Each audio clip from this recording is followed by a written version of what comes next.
So you could take a little piece of every woman that you meet and become some of that. You don't have to be all of that, but maybe you take some of that.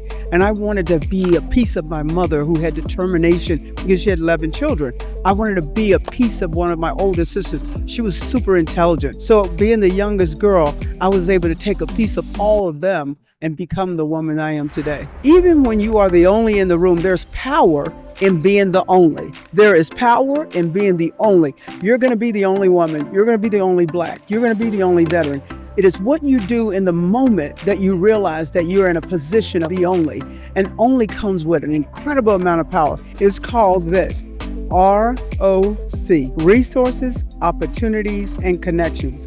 Those are the three things. If I gave you one opportunity today, it could be life-changing, game over. Just think about giving that woman that one resource that's needed to scale the business, that one resource.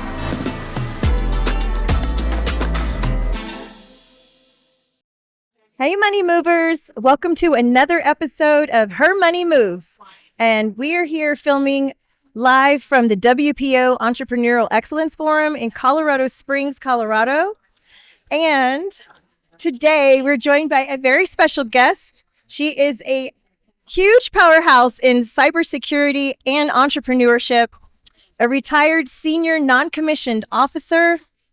She is the founder and CEO of ShoulderUp Technology Acquisition Group, the incomparable Phyllis Newhouse. Well, thank you. Thanks for having me on the show. And, I'm excited. I heard the work that you're doing. So kudos to you. Well needed. And, I'm excited just to get the chance to hang out with you. Thank you so much. So since founding Extreme Solutions, Inc. in 2002, Phyllis has grown the business into a profitable multi-million-dollar company. Extreme Solutions has been listed on the 50th fastest women, which you are receiving an award today as one of the 50 fastest women for 7 consecutive years. 14. 14. Okay. Wow. 14 consecutive years. That is amazing. And she's also the visionary and leading force behind ShoulderUp, a movement inspiring entrepreneurs to recognize and capitalize on their leadership abilities. And not only that, but she is a fashionista. I mean, check out this outfit, which is from your own fashion line. Yeah. The new line that we just launched is under the Hideaki brand. And that's with Dedrick Thomas. He is actually styles all of the superstars, and I call them the movie stars of Atlanta.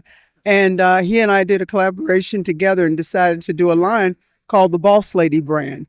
And so this is really for women, all custom tailored suits that makes you feel truly like the boss lady.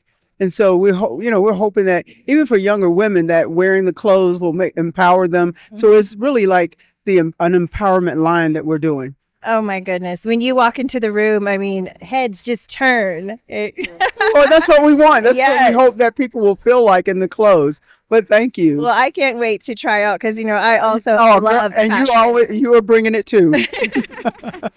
Thank you. So can you share some of your journey? I mean, I think you started off with career in the military and tell us how it all began. And I've had a truly amazing journey. And I talk about when you go on a journey, you have to pack a suitcase. And when you pack that suitcase, the things that you put in the suitcase are the things that you'll travel with throughout your life. And when I left home at the age of 17, one of the things that my father and my mother always told me, look, you're going to be an incredible leader. They didn't say you were going to be a leader. They said you're going to be an incredible leader. And so for me, it was a no-brainer, and I worked on it. I perfected it. I wanted to become an incredible leader. So throughout my military career, I had an extraordinary career, worked for some phenomenal leaders. And during my tenure in the military, I knew that I wanted to be an entrepreneur. And I knew that when I left the military, that I had incredible skill sets and the expertise to go out and start the company. So I thought, if you can serve 22 years in the military, running a company is going to be a piece of cake. And for me, it has been. There's been the highs, the lows, the good, the bad. I mean, you go through the bumps in the road, but I went through far more stuff in the military than I did starting an entrepreneur. So I was able to use that military toughness, that military discipline and focus and drive to be able to do what I'm doing today. Wow. So let's dive into the money moving side of things. That's the name of our show, Her Money Moves. How have you skillfully balanced success and wealth to not only sustain your achievements, 14 years in a row, but also propel all of your businesses and your personal life forward? Yeah. So here's a lesson I would tell most people is that it's critically important as you're scaling your company, you also have to scale your personal wealth. You don't grow the company first and your personal wealth. Simultaneously, you have to have a growth strategy for your personal wealth, just like you do for your company. Year over year, what is my growth strategy plan to grow my personal wealth? When people talk about generational wealth, they say, well, what am I doing? I'm working on my generational wealth. Well, generational wealth does not happen until you transfer wealth to someone else. And so what you should say is that I'm working on my personal wealth strategy to grow. And then the moment that you transfer it to your children, you now have created generational wealth. That's how that works. And so when I first started a business, I started thinking about how I was going to invest the money that I was earning. Earned income was investment income initially. Now passive income is investment income. And so having a great plan, not just so if you focus on the business, put just as much time on your personal wealth growth as well. And if you run it just like you run a business, then you will see that you will have extraordinary growth even as in your personal wealth. Yes. Drop those dimes. Oh my gosh. That is facts. Okay. So Phyllis, what specific experiences during your service in the military do you believe laid that groundwork for you being where you are today? Such a successful woman who's made this amazing debut even on the stock market. Yeah. So in the military, I came through the era of military in 1979 where it was a fearless moment in time for women. Fearless, daring to do what no one else had done. So I grew up with a lot of trailblazing women that were doing big things when today it seems natural or normal. Back then it wasn't. So going through an era of women who had that much empowerment, and I also too learned. I had 7 sisters, so I took a lot of who they were and who my mom was, and that's who I was becoming. And so you could take a little piece of every woman that you meet and become some of that. You don't have to be all of that, but maybe you take some of that. And I wanted to be a piece of my mother who had determination because she had 11 children. I wanted to be a piece of one of my older sisters. She was super intelligent. I wanted a piece of my sister who had incredible drive and enthusiasm about life. I wanted a piece of that. So being the youngest girl, I was able to take a piece of all of them and become the woman I am today. And I'm so forever grateful. Wow. That's what a formula there. Absolutely. Taking a piece of something you see you like and make that become a part of you. Mm-hmm. Well, I feel like this show for me, I get to sit across from fascinating women like yourself, and I learn and I grow from every single conversation and every single episode. Yeah. Yeah. Really, really grateful for that. Yeah. Daring to do what no one else has done, of course, is ripe with challenges. Tell us about a challenge in your journey that's helped you to grow to a whole nother level. Yeah, I think I bidded on a team to buy an NFL team. And I going through the process of trying to buy a National League football team when 32 owners are all white males is a very, very challenging thing. But what I learned about myself is that I had the intellect, I had the smarts, I had the wits, I had all of that to sit at the table with some of the world's wealthiest white men in the world. And I was sitting at these tables and I was educating them on the process. I was educating them on the understanding of the liquidity that was needed to buy the team. And you would say to me, boy, how do you know so much? And then and understanding this, even when you are the only in the room, there's power in being the only. There is power in being the only. You're going to be the only woman. You're going to be the only Black. You're going to be the only veteran. It is what you do in the moment that you realize that you're in a position of the only. And only comes with an incredible amount of power. It is not the room of the people in the job for them to give you a perspective. It is the perspective that you get to give them because you are the only. Wow. And which team was this? The first team was the Carolina Panthers. And then the second team was the Washington Commanders. And believe it or not, we had the majority of the people that was on my team to buy were all women. Love we it. would have been probably the only team in the NFL that had the most women LPs in the deal. Okay, well, call me up next time. I want to join that group. Well, that's why we're going to NASCAR. We're going to be the only woman-owned team in NASCAR. Yes, let's do it. Yeah. You've successfully taken your leadership beyond the personal. You've created networks and initiatives that empower others. And this seems like a natural progression of your leadership. Talk to us about ShoulderUp. How have you leveraged your wisdom and know-how and your network to elevate women's potential into shaping new and successful ventures? It's called this, ROC, Resources, Opportunities, and Connections. Those are the three things. If I gave you one opportunity today, it could be life-changing, game over. Just think about giving that woman that one resource that's needed to scale the business. That one resource, it changed the whole game, the whole plan. And then think about connections. Oftentimes, we don't have the level of connections that we need. So I tell you this, what's the difference between being connected and powerfully connected?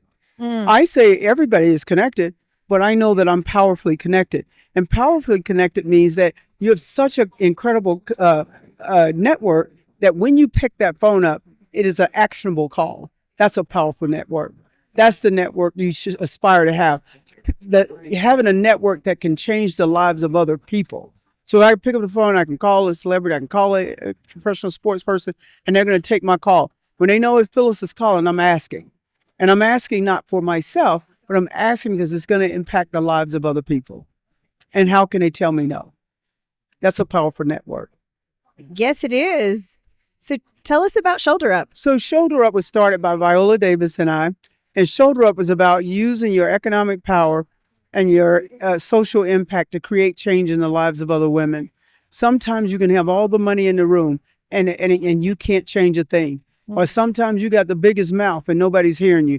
But what happens when you bring economic power and social impact in the same space? Now you got real change. Yes. And that's why ShoulderUp was started. So ShoulderUp is not a platform it's a movement. The opportunity to move us to where we need to go. People talk about the clock. The needle hardly moves on the clock because it's been broken. A needle can't move when it's broken. The system is broken. We're broken. And the only way to do that is to shoulder up together. When I was in the military for 22 years, we used to say soldier up. Soldier up means that no matter what, you don't break the bond between the soldiers. Shoulder up is where Viola Davis and I said, when women come together and communities come together and leaders come together, there's a bond that cannot be broken. That's what shoulder up means. Wow, that is so powerful. And so true. Yeah, for sure. And what are some of the ways that you've made some impact in the community? I started Serena Ventures with Serena Williams. You did? Yeah. So oh my gosh, you would never know that was the whole reason why. Hearing from Serena, because she was a keynote speaker at this executive conference when I used to work at Chevron, and she said, well, only 2% of VC funds go to women and underrepresented startups. And at the time I didn't know because I was working, Chevron and did. Oh my gosh, hearing that, it just inspired me to go into venture capital and help. Yeah, Serena and I met after she said, listen, you're going to be my mentor for life. And so she called me a couple of weeks later and she was contemplating leaving tennis. And I said, leave tennis before tennis leaves you. Mm-hmm. I said, you have to have a plan. We talked about transitioning, what that felt like, what it was going to be like, and what she wanted it to be. And so I said, if you want it to be a great transition, then transition before you leave the game. And so you have to emotionally, mentally, spiritually transition. And we worked on that transition plan. And one of the things I told her is that if you're going to go into a VC, then you have to know how to play the game in order to play the game. Yeah. So you got to be a great student of the game. And Serena Williams she was a great student of the game before she started trying to play the game. Yeah, you got to know the rules. Yeah. Okay, tell me what else. I'm finding out so much. No, I think I've been on a great journey. I've had a lot of great people traveling with me. I've packed incredible things in my suitcase to sustain me through the journey. I've packed laughter. I've packed a little bit of cry. I've packed tenacity. I've packed joy. I've packed pain. When you know what you're traveling with, you know what you have available to use every single day. And you know what? Those are the things that are essential to life and navigating and moving through life. And for me, I'm consciously aware of who I am and where I am at all times. I'm consciously aware that today I just feel so outrageous and I'm going to have an outrageous day. And who decided that? I woke up and I decided, and I looked in the mirror at my 12-year-old self and I say, Phyllis, guess what we get to be today? And she looks back at me and she says, what are we going to be? And I say, we're going to be outrageous. She said, let's go have an outrageous day. I do that every single day. I decide who I'm going to be today. Wow. So, that's it. So as the world evolves, particularly with technological advances and new business models, how should women on their journeys to success embrace, prepare for, and take decisive actions to propel their vision and businesses forward? Yeah, I think this goes back to being fearless. I have pivoted every time in my life when the world was pivoting. A lot of times women are stuck in businesses and they are stuck in life because they're not looking for, you have to be forward thinking. And, when I look at my business, I'm looking 5 years out. What would 5 years of this business look like? That's why I can create products that people are saying, wow, you did that 5 years ago? Wow, that's amazing. How were you thinking about that 5 years ago? Because I think you also have to surround yourself with a diverse perspective, a demographic of people. I love having young entrepreneurs in the office. I love having young interns because they give you a perspective that you wouldn't have. And that way I don't allow myself to get stuck and I'll get time warp. Young people bring a perspective to this world that is important and it is relevant and it is the future. And so I think in technology, make sure you're engaging in communities that are forward thinking when it comes to that. Yes. Well, I always love to ask our guests, what are you dreaming bigger about next? For me, I'm at a point in my life where I'm doing the things I want to do and not have to do. And it's a very beautiful place. There are very few people that I say get to walk in their life purpose and that they understand their God-given purpose every day. I'm so clear what that is. And I'm such in a good place on my journey. And for me, when I think about, I don't have unlimited dreams because the day that I begin to dream and say, I want this to happen, I'm limiting myself. So I'm open to the possibilities of whatever the world brings me but I'm only open if it's going to change the life of someone else, not mine. Wow. That is beautiful. You are such an inspiration to so many people. And it really has been an honor to have you here on the podcast. Thank you for spending some time and sharing some. And I'm speaking from the heart. Yes. Yeah, I'm speaking from, I think there's, when we talk about, I always say that I have soul sisters and soul brothers. And let me tell you what that means. Soul sisters and brothers is not about the color of your skin. It's about the depth of your soul. Are you willing to go with another human being and to express yourself and to understand them and to humanize yourself to say, man, I get you. I feel you. I understand you. I'm with you. And that to me is if all of us gave a little bit of that, then we can look around. We got a lot of soul brothers and sisters walking with us on our journey. Yes, we do. Thank you. You are now one of our soul sisters. Thank you. You're welcome, It's baby. a lot to be in your circle. You are such a role model and amazing queen. Goddess over here. Oh, thank you, babe. I appreciate Thank you. Yeah, I appreciate you.